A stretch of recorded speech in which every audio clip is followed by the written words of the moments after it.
All right, next up, in the women's flyweight division, we got JJ Aldrich coming in at plus 130. She goes up against Jamie Lynn Horth, who comes in at minus 150. Now, Aldrich has been taking some action over the last maybe 24, 48 hours. I think I saw her around plus 170. Now she's sitting at plus 130. So love coming in on the American, and I'll let you guys know how I feel about it on the prediction portion of this breakdown. But let's talk about her background. She's 3-2 over her last 5 fights. She had a 2-fight winning streak snapped by Veronica Hardy in a very close fight, but it seemed like the speed and striking edge of Hardy that night was enough for her to win those first 2 rounds. Aldrich did muster up some success in that last round, but it was just too little too late by then. And then she had a very good performance against Andrea Lee. I believe she swept her on the scorecards.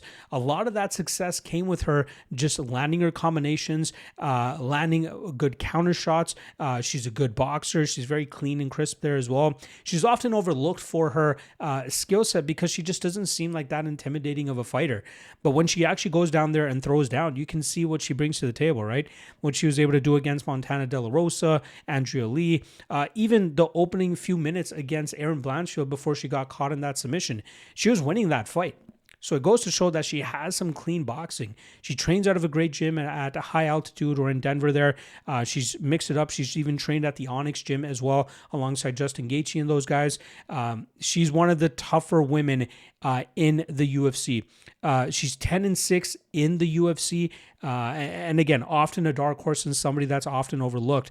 Her defensive grappling has very much improved throughout her career. And I think that's why it's been harder for opponents to really get her to the ground and try to get her away from her striking game where she often finds herself most comfortable. Now, she goes up against Canadian Jamie Lynn Horth, who is now 3-2 over her last 5 fights. It took her 2 minutes to stuff all the takedowns and then batter Teresa Bleda en route to a TKO win in that first round. That just showed off the strength of Horth and the nastiness that she brings to the table. I think when she's most comfortable, she can apply her power striking approach, walking opponents down and landing good output, and she showed that off in the Vanessa Demopoulos fight as well.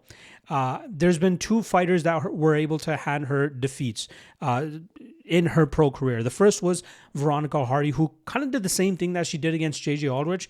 She utilized her speed, her movement, and she was able to get her shots off and disappear before Horth was able to land counters or try to clap back.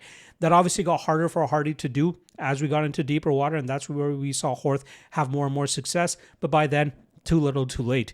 She was able to batter Ivana Petrovic. She was able to stifle some of Maverick's takedown game, but Maverick was able to grind out at least 2 of those rounds to defeat Horth there. So it's either very good grapplers or crisp enough strikers that can cause Horth some issues.